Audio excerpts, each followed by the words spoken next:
Hi friends, ఓం సాయిరామ్. బాబాగారి ఆశీస్సులు అందరిపైన ఉండాలని, ఎప్పుడు కూడా ఆనందంగా అందరూ సంతోషంగా ఉండాలని చెప్పేసి ఆ బాబాగారి తరపున నేను కూడా మనస్ఫూర్తిగా కోరుకుంటున్నాను. ఈరోజు బాబాగారు అందించే సందేశం ఏంటి అంటే కనుక, తల్లి, ఒక ఆడదాని వల్ల నష్టం జరగబోతుంది. తప్పే రాతే ఉంటేనే ఇది వింటావు. 2 నిమిషాలు వినమ్మా, 3 రోజుల్లోనే నీ జీవితంలో అద్భుతం చూస్తావు తల్లి అని చెప్పి ఏదో ఒక తెలియని సందేశాన్ని ఈరోజు మనకి అందించాలనుకుంటున్నారండి.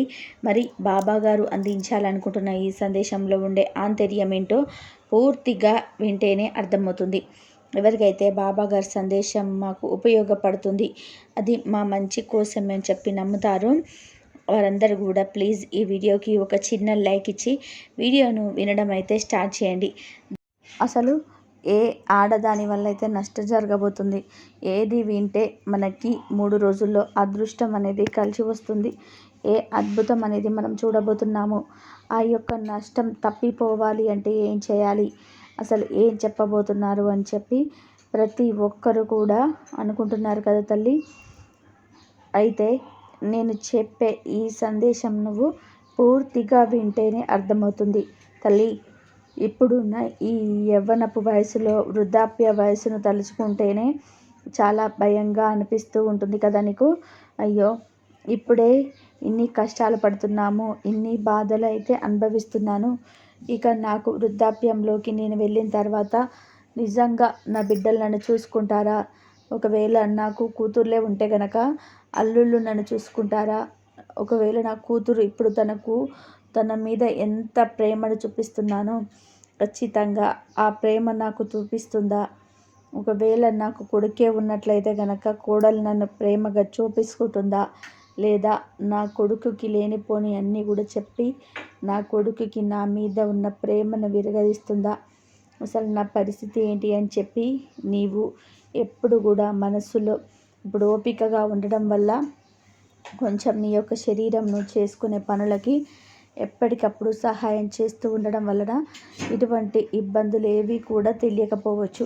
కానీ ప్రతి మనిషికి కూడా ఒక వృద్ధాప్యం అనేది తప్పకుండా వస్తుంది. ఆ వృద్ధాప్యంలో మరొకరి మీద ఆధారపడే ఉంటుంది. కూతుర్లు ఉన్న వాళ్ళు కూతుర్ల మీద, కొడుకులు ఉన్న వాళ్ళు కొడుకుల మీద, కోడళ్ళ మీద ఆధారపడి ఉండాల్సి వస్తుంది. అటువంటి సమయంలో ఏదో ఒక మాట అనేది అనిపించుకోవాల్సి ఉంటుంది. అసలు ఈ వృద్ధాప్యంలో ఉన్నప్పుడు ఎటువంటి బిడ్డలు వారి యొక్క తల్లిదండ్రులను చూస్తారు, ఎటువంటి బిడ్డలు వారి యొక్క తల్లిదండ్రుల నుండి రక్షించేస్తారు, ఏ యొక్క కర్మఫలం దానివల్ల ఇవన్నీ కూడా జరుగుతాయి, అసలు ఆడది ఎవరు, దానివల్ల కలిగే నష్టం ఏంటి అని చెప్పి నువ్వు తెలుసుకోవాలంటే కనుక తల్లి, నేను చెప్పే ఈ చిన్న కథ నీ జీవితంతో ముడిపడి ఉన్న కథ. జాగ్రత్తగా విను. ఒక ఊరిలో చాలా ధనవంతుడైన ఒక కుర్రోడున్నాడు. ధనవంతుడు అని చెప్పి ఒక మాటతో చెప్పంగానే సరికాదు కదా. ఆ ధనవంతుడిని కనుక మారాలి అంటే ఎంతో కృషి చేసి ఉంటాడు, ఎంతో శ్రమపడి ఉంటాడు, ఎన్నో తెలివితేటలను ఉపయోగించుకొని ఉంటాడు. అవన్నీ తెలివిగా డబ్బును సంపాదించుకొని తన ఊర్లో తనకంటూ ఒక మంచి గుర్తింపును ఏర్పాటు చేసుకున్నాడు. ఇక అతనికి దాదాపుగా 35-36 సంవత్సరాలు వచ్చేసాయి. ఇలా వచ్చేసిన తర్వాత వారి యొక్క తల్లిదండ్రులు అతన్ని పిలిచి, బాబు, మేమిద్దరం కూడా వృద్ధాప్యంలోకి వెళ్ళిపోతున్నాము, ఇప్పటికే చూస్తున్నావు కదా, మా పనులు మేమే సరిగ్గా చేసుకోలేకపోతున్నాను, మేము నీ యొక్క పెళ్ళిని, నీ యొక్క వివాహాన్ని చూడాలనుకుంటున్నాము, నీకు సంతానాన్ని కూడా చూడాలనుకుంటున్నాము, వారిని మా చేతుల మీద అల్లారు ముద్దుగా పెంచి ఆడిపిద్దాము అని చెప్పి అనుకుంటున్నాము, మాకున్న ఈ చివరి కోరికను తీర్చు నాయనా అని చెప్పేసి వారి యొక్క తల్లిదండ్రులు అతనితో చెప్తారు. అతనితో చెప్పిన మాట అంటాడు, అమ్మ దూరపు కొండలు నులుపు అన్నట్టుగా ఇప్పుడు ఉన్న ఆనందకరమైన జీవితం నాకు పెళ్ళైన తర్వాత ఉండకపోవచ్చు. ఎందుకంటే ఎంత కోడలైనా కానీ బయట నుంచి వచ్చిన ఒక అమ్మాయి మన కుటుంబంలో చక్కగా కలిసిపోతుంది, మిమ్మల్ని జాగ్రత్తగా చూసుకుంటుంది అనే నమ్మకం నాకు లేదమ్మా అని చెప్పి చెప్తాడు. దానికి తల్లిదండ్రులు ఏం చెప్తాడు అంటే, అయ్యో, అందరూ అలాగా ఉంటారని చెప్పి ఎందుకు అనుకుంటున్నావు నాయనా, మేము చూపించే ప్రేమానురాగాలను బట్టి ఆ అమ్మాయి కూడా మాతో ప్రేమగా ఉంటుంది కదా అని చెప్పి అతనికి నచ్చచెప్పి ఎలాగోలాగా పెళ్ళికైతే ఒప్పిస్తారు. సంబంధాలు చూస్తారు. ఒక అందమైన చక్కటి అమ్మాయి దొరుకుతుంది.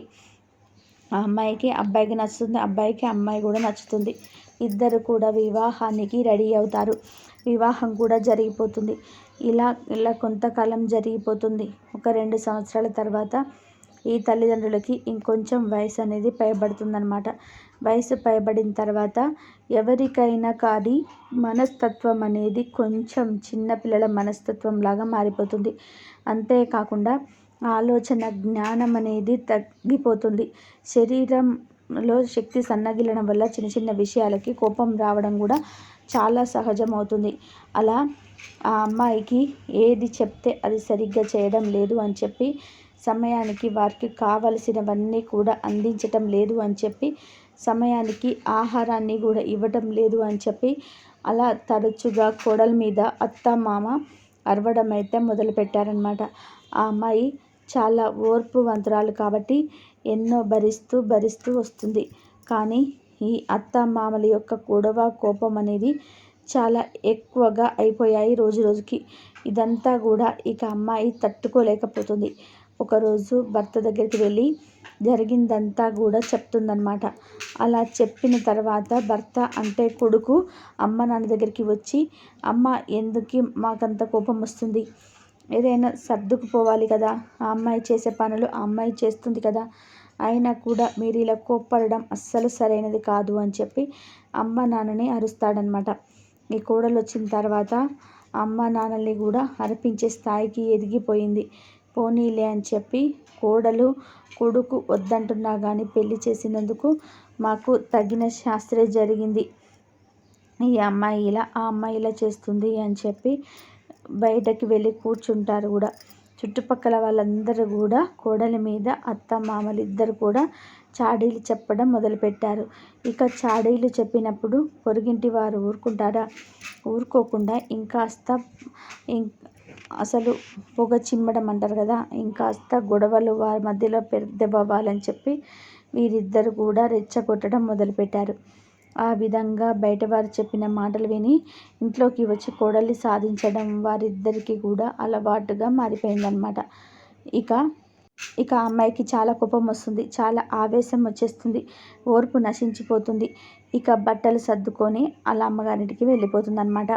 ఇక అమ్మగారింటికి వెళ్ళిపోయిన తర్వాత వాళ్ళ తండ్రి అమ్మాయిని చూసి, ఇదేంటి అల్లుడితో రాకుండా ఒక్కదానివే ఇంత ఆవేశంగా వచ్చేసింది, ఖచ్చితంగా ఏదో గొడవే జరిగి ఉంటుంది అని చెప్పి ముందుగానే వాళ్ళ నాన్న తెలుస్తుందన్నమాట. తెలిసి జరిగిందంతా కూడా అడుగుతాడు. అడిగితే అమ్మాయి చెప్తుంది, సరేనమ్మా నువ్వు చెప్పింది బాగానే ఉంది, కానీ భార్య అంటే పెళ్ళైన అమ్మాయికి ఎంతైనా మంచైనా చెడైనా భర్త ఎలాంటి వాడైనా కానీ ఆ భర్త దగ్గర భర్త ఇంట్లో ఉంటేనే ఆ ఆడదానికి విలువ అనేది ఉంటుంది.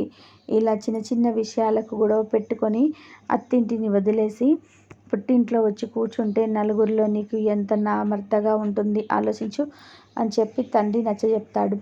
ఎంత నచ్చజెప్పినా కూడా ఆ అమ్మాయి, లేదు నాన్న, నేను మా అత్తయ్య మామ టార్చర్ భరించలేకపోతున్నాను, నా వల్ల కాదు అని చెప్పి ఎంతో చెప్తుందన్నమాట.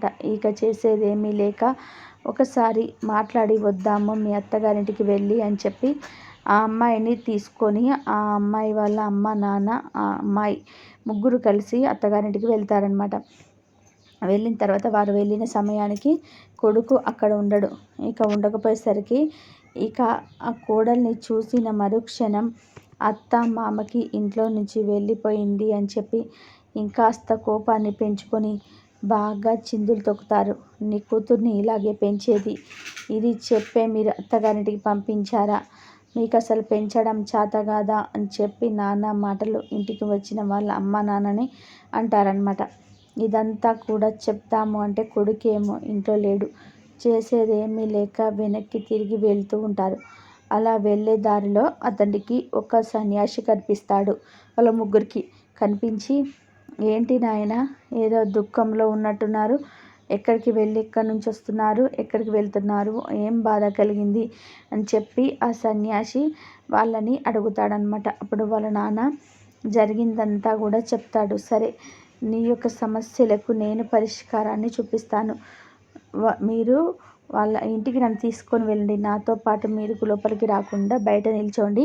నేను వారికి చెప్పి వారికి మార్చే ప్రయత్నం చేస్తాను. నన్ను తీసుకెళ్ళండి అని చెప్పి ఆ సన్యాసి ఆ స్వామీజీ వారిని అడుగుతాడనమాట. ఇక ఏదైనా సరే ఈయన మహా గురువులాగా ఉన్నాడు.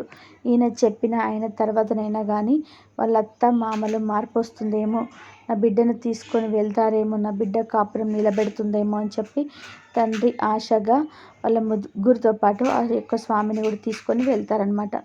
ఇక వెళ్ళిన తర్వాత ద్వారం దగ్గరికి వెళ్ళిన తర్వాత మీరు బయటే ఉండండి, నేను వాళ్ళతో మాట్లాడాలి అని చెప్పి చెప్తాడు. ఇక అలా చెప్పి స్వామి లోపలికి వెళ్తాడు. లోపలికి వెళ్ళిన తర్వాత స్వామిని చూసిన ఆ ఇద్దరు వృద్ధాప్యంలో ఉన్న వృద్ధులు లేచి నిల్చొని, నమస్కారం స్వామి, ఎంతో గొప్ప మహనీయులు మీరు, మా ఇంటికి రావడం నిజంగా మా అదృష్టం, మా ఇంట్లో భోజనం చేయండి స్వామి అని చెప్పి మర్యాదగా అడుగుతారు. అయితే ఆ స్వామీజీ ఏం చెప్తాడు అంటే, అమ్మా, నేను మీ ఇంట్లో తప్పకుండా భోజనం చేస్తాను, కానీ నేను మీ ఇంట్లో భోజనం చేయాలి అంటే నేను చెప్పిన మాట మీరు ఖచ్చితంగా వినాలి అని చెప్తాడనమాట. ఇక సరే స్వామి, మీలాంటి గొప్ప వ్యక్తులు ఏది చెప్పినా కూడా అది మహాప్రసాదం అని భావించి నేను మీ మాటల్ని తప్పకుండా ఆలకిస్తాను స్వామి అని చెప్పి చెప్తామంటారు. అప్పుడు, అమ్మ, నేను ఈ ఊర్లోకి అడుగుపెట్టిన తర్వాత మీ గురించి కొన్ని విషయాలు విన్నాను. మీకు మీ కోడలికి అస్సలు సరిపోవడం లేదంట. మీ మీద అలిగి మీ కోడలు పుట్టింటికి వెళ్ళిపోయిందంట. ఇక మీ కోడలు మిమ్మల్ని ఏదో ఒకటి అనుకుంటూ ఉండేవారంట. ఇదంతా కూడా నిజమేనా అని చెప్పి అడుగుతాడు ఆ స్వామి. అప్పుడు వాళ్ళిద్దరు కూడా, అవును స్వామి, మేము వృద్ధాప్యంలోకి వచ్చాము. మా కోడలు మమ్మల్ని అస్సలు సరిగ్గా చూడదు. మాకు సమయానికి భోజనం పెట్టదు. మమ్మల్ని నిర్లక్ష్యంగా చూస్తుంది. మేము ఒక్క మాట అంటే అలిగి పుట్టింటికి వెళ్ళిపోయింది అని చెప్పి చెప్తారనమాట. అప్పుడు ఆ యొక్క స్వామి ఏం చెప్తారు అంటే, అమ్మా, నేను చెప్పిన ఈ మాటలు గనక మీరు జాగ్రత్తగా విని మీరు జీవితంలో పాటించారు అంటే గనక మీ కోడలికి, మీకే కాదు, ఏ ఆడదాని వల్ల అంటే ఏ భార్య వల్ల భర్తకు కానీ, భర్త వల్ల భార్యకు కానీ, అత్తమామల వల్ల కోడలికి కానీ, కోడలి వల్ల అత్తమామకు కానీ ఎటువంటి అనార్థమైన మాటలైనవి జరగకుండా అందరికి ఒకరికొకరికి ప్రేమానురాగాలతో ఉంటారు. నేను చెప్పేది విను. మొదట మీరు వృద్ధాప్యంలోకి వచ్చారు కాబట్టి మీకు కొంచెం ఆలోచన జ్ఞానం అనేది తగ్గుతుంది. అది సహజం. ఎందుకంటే మీరు ఓపిక నశించటం వల్ల ఆలోచన శక్తి కూడా ఉండదు. కనుక మీరేదైనా కోడలితో ఒక మాట మాట్లాడేటప్పుడు ఆలోచించుకొని మాట్లాడండి. ఎందుకంటే నేను మీ ఇంట్లోకి రాగానే మీరు లేచి నిలుచొని నమస్కరించి స్వామి భోజనం చేయండి అని చెప్పి ప్రశాంతంగా నాతో మాట్లాడారు. ఆ మాటలు పట్టే కదా తల్లి నేను మీతో ఈ మాటలన్నీ చెప్పగలుగుతున్నాను. అలా కాకుండా మీరు కోపంగా వెళ్ళిపో అంటే నేనేం చెప్పగలిగేదాన్న? కనుక మీ యొక్క మనిషికి మధ్య ప్రేమ అనేది పెరగాలన్న ద్వేషం, కోపం, పగ, అసూయ రావాలి అన్న అన్నీ కేవలం మాటల ద్వారా మాత్రమే జరుగుతాయి. కనుక మీ మాటలు ఏదైతే ఉంటుందో దాన్ని ఆలోచించి ప్రేమగా మాట్లాడే ప్రయత్నం చేయి. అర్థమైంది కదా? ఒకవేళ నీకు మాట్లాడడం అనేది రాకపోతే కనుక నువ్వు మౌనంగానైనా ఉండు, కానీ ఆలోచన అనేది లేని మాటలు మాట్లాడొద్దు. ఇక రెండవది ఏంటి అంటే కనుక, తల్లి, ఒక వస్తువు మీరు అడగాలి అంటే కనుక మీ కోడలు ఖాళీగా ఉన్న సమయంలో, ఉచిత సమయంలో మాత్రమే అడగాలి. ఉదాహరణకి నీ కోడలు పొయ్యి దగ్గర నుంచి భోజనం చేస్తుందనుకో, అప్పుడు నువ్వు ఆలోచించకుండా తను ఏ పరిస్థితిలో ఉంది, ఏం పని చేస్తుందని చూడకుండా భోజనం పెట్టు అంటే, నీ కోడలు భోజనం వండుతుందని భోజనం ఎలా పెడుతుంది? అర్థమైంది కదా? అంటే నీ ఇంట్లో ఏమి ఉన్నాయి, ఏమి సమయానికి నీకు అవి ఉపయోగపడతాయి అని చెప్పి ఆలోచించుకొని సమయాన్ని, పరిస్థితిని అర్థం చేసుకొని ఒక వస్తువును అడిగావు అంటే గనక నీ కోడలికి నీకు ఎటువంటి మాట అనేది రాదు, గుర్తుంచుకో. ఇక మూడవది ఏంటి అంటే గనక మీరు కోరుకున్న భోజనం అనేది ఒక్కొక్కసారి దొరకకపోవచ్చు. ఎందుకంటే మీరు చెప్పిన సామాన్లు ఏం వండమన్నారు అవి ఇంట్లో లేక తను మామూలుగా ఏదో ఒకటి చేసేయవచ్చు. అలాంటి పరిస్థితుల్లో మీరు అర్థం చేసుకొని ఊరుకోవాలి. ఒక్కొక్కసారి చేసిన భోజనంలో ఉప్పు తక్కువై ఉండొచ్చు, కారం అనేది సరిపోకపోవచ్చు, రుచి అనేది సరిగ్గా ఉండకపోవచ్చు. తను కోడలు అంటే ఒక ఇంటి బాధ్యతలు చూసుకోవాలి, భర్తను చూసుకోవాలి, ఇంటికి ఒక పనులను చక్కగా దిద్దుకోవాలి. ఇటు నీ వృద్ధాప్యంలో ఉన్న మిమ్మల్ని చూసుకోవాలి. తను ఎన్నో టెన్షన్స్ అనేటివి పడుతూ ఉంటుంది, ఎంతో ఒత్తిడికి తను గురవుతుంది. అటువంటప్పుడు ఉప్పు కారం అనేది సహజంగా తగ్గవచ్చు. నీవు కుర్ర వయసులో అంటే నువ్వు ఒక కోడలిగా ఉన్నప్పుడు కూడా చిన్న వయసులో అంటే ఏ వయసులో అంటే నీ ఇప్పుడు ఈ కోడలు ఏ వయసులో ఉన్నప్పుడు ఆ వయసులో ఉన్నప్పుడు ఎటువంటి చిన్న చిన్న తప్పులు నువ్వు చేసే ఉంటావు కదా తల్లి. కనుక అటువంటప్పుడు సరేలే ఎప్పుడైనా ఒకసారైనా ఇలా జరుగుతుంది అని చెప్పి నువ్వు ఏమీ నోరు తెరిచి తిట్టకూడదు. ఎదుటివారు మన కోసం చేసే పనిలో ఎప్పుడు కూడా తప్పులు వెతకూడదు. అర్థమైంది కదా? ఇలా చేయడం వలన మీకు మీ కోడలికి ఎటువంటి గొడవలు అనేటివి రాకుండా ఉంటాయి. ఇక తర్వాత ఇంట్లో సమస్యలు ముఖ్యంగా అందరూ గుర్తుంచుకోవలసిన విషయం ఏంటి అంటే కనుక ఇంట్లో సమస్యలు అనేటివి తీసుకొని వెళ్ళి బయట వారికి చెప్పకూడదు. ఇంట్లో గొడవలు అయితే బయట వాళ్ళకి చెప్పకూడదు. ఇంట్లో వారి మీద కోపాలు బయట వారికి చెప్పకూడదు. ఎందుకంటే ఈ రోజుల్లో అలా చెప్పడం వలన గొడవలు పెంచేవారే తప్పితే, అలుసుగా చూసేవాళ్ళే తప్పితే గొడవలని తగ్గించాలి అని చెప్పి ఎవరు కూడా ప్రయత్నించరు. కనుక ఇంటి గుట్టు బయట పెట్టకపోవడమే చాలా మంచిది. ఎందుకంటే నువ్వు ఇప్పుడు వెళ్ళి కోడలికి చెప్తావు, ఎదుటివారికి చెప్పవు, ఇరుగు పొరుగు వాళ్ళకు కూడా చెప్తారు. ఇరుగు పొరుగు వాళ్ళని కోడలికి లేనిపోనివన్నీ చెప్పి మీ ఇద్దరి మధ్య గొడవలు అనేటివి పెద్దవి చేస్తూ ఉంటారు కదా. ఆలోచించండి అమ్మా. ఈ 4 విషయాలు కనుక నువ్వు మనసులో పెట్టుకొని మీరిద్దరు ప్రవర్తించినట్లయితే మీ కోడలికి నీకు ఎటువంటి గొడవలు జరగవని చెప్పి చెప్తారా స్వామి? అప్పుడు నిజమే స్వామి, మీరు చెప్పిన ఈ 4 మాటలు ఇంతవరకు మేము ఏది పాటించలేదు కనుకనే మా కోడలికి మధ్య గొడవలు జరిగాయి. ఇకపై మేము పాటిస్తాం స్వామి అని చెప్పి చెప్తారనమాట. అలా చెప్పిన తర్వాత సరేనమ్మా, ఇక నువ్వు ఏం చేయాలనుకుంటున్నావంటే వెంటనే నా కోడలి తెచ్చుకుంటాను స్వామి అని చెప్పి చెప్తారు. అయితే మీకంత సెమ్మ చేయాల్సిన అవసరం లేదు, మీ కోడలు ఇంటి బయటే ఉంది, రమ్మని చెప్పండి అని చెప్పగా అత్త మామలు ఇద్దరు కూడా ఆనందంగా కోడలి వాళ్ళ అమ్మని నాన్నని లోపల తీసుకొని వెళ్తారు. ఇక తర్వాత భోజనం చేయమని చెప్పి అడుగుతారనమాట వృద్ధులు. అడిగిన తర్వాత భోజనం చేసే ముందుగా నీ కొడుకుని పిలిపించండి, నీ యొక్క కొడుకుతో కోడలిది కూడా కొన్ని మాటలు చెప్పాలి నేనని చెప్పి స్వామి చెప్పగా అప్పుడు కొడుకుని పిలిపిస్తారు వాళ్ళు.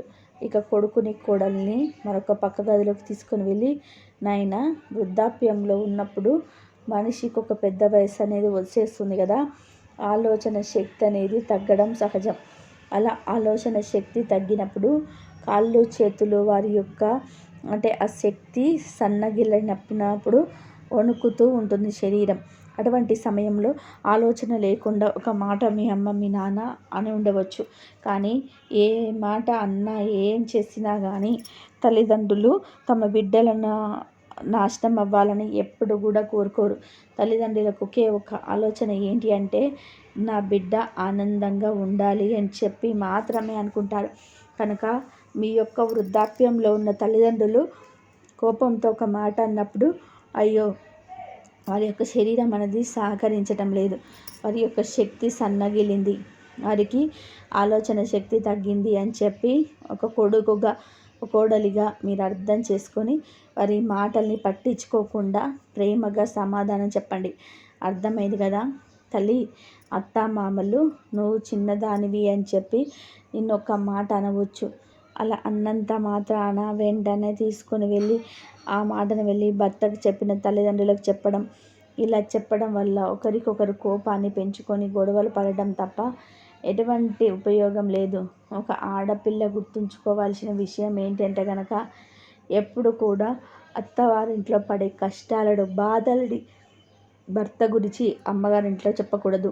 అదే విధానంగా అమ్మవారి ఇంటి గొప్పలను తీసుకొని వచ్చి అత్తవారింట్లో చెప్పకూడదు. ఇలా చెప్పకపోవడమే మీ యొక్క జీవితంలో చాలా మంచిదమ్మా అని చెప్పి ఆ స్వామి వాళ్ళిద్దరికీ కూడా చెప్తాడనమాట. సరే స్వామి, మీరు చెప్పినట్టుగానే మా తల్లిదండ్రుల దగ్గర ఆ అబ్బాయి, మా అత్త మామ దగ్గర ఆ అమ్మాయి ఇద్దరు కూడా ఇలాగే నడుచుకుంటారు అని చెప్పి చెప్తారనమాట. ఇక సరేనని చెప్పి స్వామి వాళ్ళిద్దరు కూడా నుంచి బయటకు వచ్చిన తర్వాత ఇక చాలా కృతజ్ఞతలు స్వామి, మీరు మాకు ఇన్ని మంచి విషయాలు చెప్పారు, మేము మీకు రుణపడి ఉంటాము, ఇప్పటికైనా భోజనం చేయండి స్వామి అని చెప్పి అడుగుతారు. నేను మీ ఇంట్లో భోజనం చేయాలి అంటే మరొక 6 నెలల సమయం పడుతుంది. ఎందుకంటే ఇలా చెప్తున్నానంటే 6 నెలల తర్వాత కూడా మీరు ఇలాగే కలిసి ఉన్నారు అని చెప్పి నాకు తెలిస్తేనే, నేను చూస్తేనే అప్పుడు మీ ఇంట్లో భోజనం చేస్తాను. అప్పటి వరకు నేను భోజనం చేయను అని చెప్పి స్వామి అక్కడి నుంచి వెళ్ళిపోతారనమాట. ఇక తర్వాత వీళ్ళందరూ కూడా చాలా సంతోషంగా ఉంటారు. ఇక ఆ అమ్మాయి వాళ్ళ అమ్మ నాన్న కూడా రోజు అక్కడ నైట్ ఉండి పొద్దునే వెళ్ళిపోతారనమాట. ఇక్కడ కోడల్ని వాళ్ళు చాలా ప్రేమగా చూసుకుంటారు. అత్త మామలు కోడలు చాలా ప్రేమ చూసుకుంటుంది. ఒక రకంగా చెప్పాలి అంటే ఒక అమ్మాయి ఒక కూతురుగా వాళ్ళకి మారిపోతుందనమాట. వాళ్ళు కూడా కూతురు కంటే ఎక్కువగా ప్రాణంగా చూసుకుంటారు అత్త మామని. ఇలాగే 6 నెలలు గడిచిపోతాయి.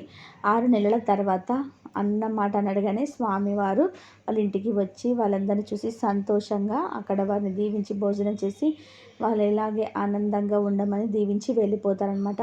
అయితే ఈ కథ ద్వారా మనకి బాబా గారు చెప్పాలి అనుకుంటున్న మాట ఏంటంటే కనుక, తల్లి ఆ స్వామి ఆ వృద్ధాప్యంలో ఉన్న వారికి చెప్పిన మాటలు విన్నావు, అలాగే స్వామి భార్యాభర్తలకు చెప్పిన మాట విన్నావు. ఎప్పుడైనా కానీ ఇదే భార్యాభర్తల మధ్య కూడా వర్తిస్తుంది తల్లి. ఎప్పుడైనా కానీ ఎదుటివారు భార్య అయినా, భర్త అయినా, అమ్మ అయినా, నాన్న అయినా, అక్క అయినా, చెల్లి అయినా, ఏ సంబంధమైనా కానీ మాట అనేది చాలా ముఖ్యం. ఆ మాట వల్లే అన్ని అనర్థాలు జరుగుతాయి కనుక ఒక మాట ఎదుటి వాళ్ళ దగ్గర తూలేటప్పుడు జాగ్రత్తగా ఉండాలి తల్లి. ఈ మధ్య కొన్ని మాటలు అనేటివి నీ నుంచి బాగానే వస్తున్నాయి. ఒక తండ్రిగా ఆ మాటలను వింటేనే నేనే ఆశ్చర్యపోతున్నాను. ఎందుకంటే నువ్వు నీ యొక్క బంధం విషయంలో కొంచెం కష్టపడుతున్నావు కదా. ఆ కష్టపడినప్పుడు ఆ కష్టంలోనే ఎన్నో శాపనార్థాలు కూడా బయటకు వస్తున్నాయి. కానీ ఈ శాపనార్థాల వలన కొన్ని నష్టాలైతే జరుగుతాయి కానీ సుఖాలైతే జరగవు అని చెప్పేసి బాబా గారైతే ఊకనే పోదు అని చెప్పి అని వినే ఉంటావు కదా. నువ్వు ఏడుస్తున్నావు, కష్టపడుతున్నావు, నష్టపోతున్నావు, బాధపడుతున్నావు, ఇవన్నీ తిరిగి జరుగుతూనే ఉన్నాయి. కానీ అన్నింటికి కూడా ఫుల్ స్టాప్ పెట్టే ఒక రోజు అయితే తప్పకుండా వస్తుంది. అప్పుడు నీ యొక్క కన్నీళ్ళ యొక్క ఘోష ఏదైతే ఉంటుందో, నీ యొక్క మాటల నుంచి వచ్చిన శాపాలు ఏవైతే ఉంటున్నాయో అవి తప్పకుండా నువ్వు ఎవరినైతే అంటున్నావో వారికి తగిన అవకాశం ఉంటుంది. అప్పుడు నువ్వు ఆ మాటలని వెనక్కి తీసుకోలేవు. మరొక విషయం ఏమిటంటే, నువ్వు కోపంతో అంటున్నావు, ఆవేశంతో అంటున్నావు, బాధతో అంటున్నావు. కానీ వారు నేను ఏమాత్రం కూడా అర్థం చేసుకోకుండా నీ మీద కోపాన్ని పెంచుకుంటున్నారు. కనుక ఈ విషయంలో కూడా జాగ్రత్తగా ఉండాలి. ఇక ముఖ్యంగా నీ బంధం గుర్తుంచుకోవాల్సిన విషయం ఏంటంటే, నా భార్యను నేను ప్రేమగా చూసుకోవాలి. నా భార్య కన్నీటి బొట్టు నన్ను శాపంలాగా వెంటాడుతుంది. ఇది నా జీవితానికి, నా యొక్క ఎదుగుదలకు, నా యొక్క కుటుంబానికి అస్సలు మంచిది కాదు అని చెప్పి తెలుసుకొని ఎప్పటికప్పుడు నువ్వు గుర్తుపెట్టుకుంటూ ఉండాలి. కాబట్టి బాబా గారు చెప్పిన ప్రతి ఒక్క విషయంలో కూడా మనము జాగ్రత్తగా ఉన్నట్లయితే మనకు అన్నీ అవగతం అవుతాయి. ప్రతి ఒక్క విషయంలో మనము ఎరుకలో ఉండాలి. ఏది జరిగినా మనము చూస్తూ ఉండకుండా మన తప్పును మనం తెలుసుకొని గనక నడుచుకున్నట్లయితే మనకు మంచి జరుగుతుంది. ఈ మధ్య కొన్ని మాటలు అనేటివి నీకు తెలియకుండా వస్తూనే ఉంటాయి. అప్పుడు నీ యొక్క కన్నీరు యొక్క బాధ అనేది వాళ్ళకు ఏమాత్రం కూడా మంచిది కాదు. కాబట్టి నీ మీద కోపాన్ని పెంచుకుంటున్నారు కనుక ఈ విషయంలో కూడా నువ్వు జాగ్రత్తగా ఉండాలి. ఇక ముఖ్యంగా నీ బంధం గుర్తుంచుకోవాల్సిన విషయం ఏంటంటే, నా భార్యను నేను ప్రేమగా చూసుకోవాలి. నా భార్య కన్నీటి బొట్టు నన్ను ఒక శాపంలాగా వెంటాడుతుంది.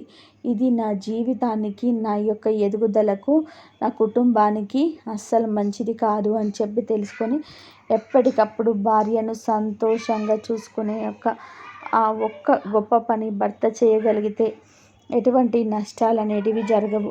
తల్లి, ఈ మాట విన్న భార్య అయినా భర్త అయినా కానీ నేను చెప్పిన మాటలకు తగ్గట్టుగా మీ జీవితాల్లో మార్పులు చేసుకోగలిగితే ఎవరి శాపాలు ఒకరికొకరికి తగలకుండా 3 రోజులు మీరు నేను చెప్పిన మాటలు విని చూడండి. మహా అద్భుతాలే జరుగుతాయి మీ జీవితంలో అని చెప్పి ఈరోజు బాబాగారు మనకు చాలా చక్కటి సందేశాన్ని అందించారండి. ఈ సందేశంలో ఎంతో ఆంతర్యం ఉంది కదా. నిజంగా ఆడదాని ఉసురు అనేది ఊరుకనే పోదు అంటారు కనుక భర్తలు కూడా ముఖ్యంగా ఆడదానికి, భార్యకు విలువనివ్వాలి, భార్యను ప్రేమగా చూసుకోవాలి, మా ఇంటి లక్ష్మిని బంగారంలో చూసుకోవాలని చెప్పి భర్తలు కూడా తెలుసుకున్నప్పుడు ఆ కాపురాలు అనేటివి ఎంత సంతోషంగా ఉంటాయి. అదే మనకిప్పుడు బాబా గారు చెప్పాలి అనుకుంటున్నది, ఆడదాని ఉసురు పోసుకోకూడదని చెప్తాలి అనుకుంటున్నారు. అందరూ కూడా తెలుసుకుంటారు అని చెప్పి ఆశిస్తున్నాను. ఈ సందేశం మీ అందరికీ కూడా నచ్చింది అనుకుంటున్నాను. నచ్చింది అనిపిస్తే చూసి వేరే వాళ్ళు తప్పకుండా ఒక చిన్న లైక్ అయితే ఇవ్వండి. కింద కామెంట్ సెక్షన్లో ఓం సాయిరామ్ అని చెప్పి టైప్ చేయండి. మొదటిసారి సాయిబాబా పిలుపు ఛానల్లోకి వస్తే ఇటువంటి మంచి మంచి బాబా గారి యొక్క సందేశాల కోసం ఛానల్ని సబ్స్క్రైబ్ చేసుకొని సపోర్ట్ చేయండి. మరొక మంచి సందేశంతో తప్పకుండా కలుసుకుందాం. అంతవరకు కూడా బాబా గారి ఆశీస్సులు అనేటివి మీపై ఉండాలని చెప్పి మనస్ఫూర్తిగా కోరుకుంటూ సర్వే జన సుఖినో భవంతు. ఓం సాయిరామ్. అందరూ బాగుండాలి, అందరిలో మనం ఉండాలి. బాబా గారి ఆశీస్సులు అందరిపైన ఉండాలని మనస్ఫూర్తిగా కోరుకుంటున్నాను. ఓం సాయిరామ్. శ్రద్ధ సబూరి. ఓం సాయిరామ్.